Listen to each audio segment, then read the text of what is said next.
Gandang hapon po sa inyo. Paalala lang mga taga-Amparo Village Chapter, Barangay 179, Caloocan City ng Jesus Christ, Hope of Glory, Sagip Kalinga Church. Tomorrow ng Wednesday, meron po tayong prayer meeting, prayer BS meeting tungkol po sa breakthrough. So magkita-kita po tayo bukas as usual 6 o'clock. Alam nyo ang Diyos na hindi po natutulog yan. Kahit sa inyong mga bahay, kung gusto nyo panoorin yung hindi tayo nagla-live broadcast pag BS prayer meeting kasi medyo personal at intimate yung mga topics natin doon na hindi pwede pang public consumption. We respect the privacy of each of the members dito sa Jesus Christ, Hope of Glory, Sagip Kalinga. Hindi naman tayo nandito para mangampanya para sa barangay. No? Nandito tayo para ikampanya si Jesus Christ. No? Magandang hapon din, Pastor Richard. Kaya bawal dito ang hindi nakangiti. Amen?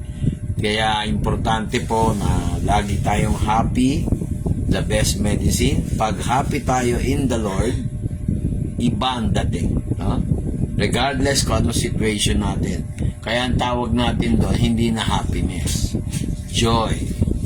Miski nasa pagsubok ka, joy. Yung nasa nasa mga blessings na natatanggap natin, joy. Hindi yung blessing na puro material na lang, puro pera. Kailangan natin ng pera. Kung kayo binibless talaga, pwede po kayo magdala dito sa GCash. No? Pero hindi yan ang pinaka-topic natin. Si Lord na magpo-provide yan. Kaya tayo merong BS and prayer meeting about prayer breakthroughs. So, maganda rin yung handa tayo sa bukas. Alam mo yung mga nangangampanya, dyan natin makikita sino yung naaasahan. Kaya naniniwala ako kahit si Sec Pineda, mananalo yan. Mananalo yan. May faith yan sa Lord.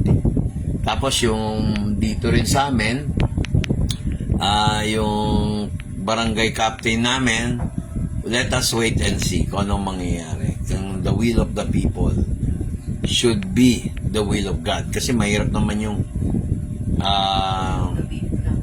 will of the people lang. Mamaya, nawili pala sa kasamaan. No?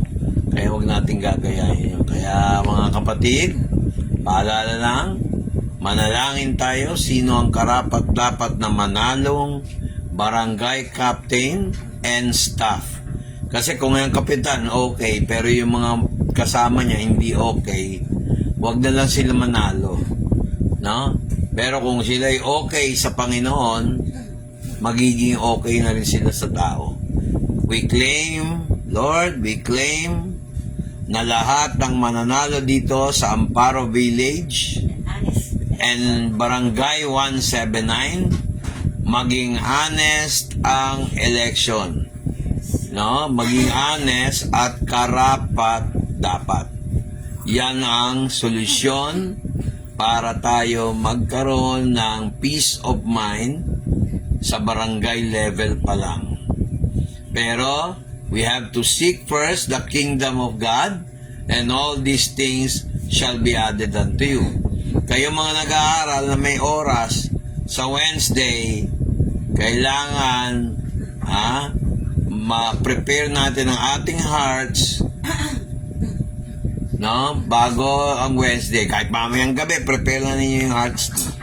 So, yun lang. At magkakaroon pa tayo ng ibang Oo nga pala, no? Paalala lang. Alam niyo yung October 15, nung nag-praise and worship tayo, nagpatuto yung isa nating member na negative ang kanyang breast cancer. Yun yung ipinost ko. Lang, nalungkot ako, hindi nakapunta. Kaya sabi ko rin sa isang kapatid natin, kung pamasahe lang ang problema, sabihin nyo na kagad. Tinanong ko nga kung may GCash para maka-attend dito. Yun ang maganda, nagsasabi kayo dapat. So, paalala mga kapatid, yung ating prayer meeting bukas. Bye-bye! God loves us all. Pati mga sumusubaybay. God loves us. Mayroon na tayong miracles, signs and wonders na biblical. Hindi mula sa Antichrist, kung hindi doon sa totoong Kristo. Okay? Bye-bye! Bye-bye! Bye-bye!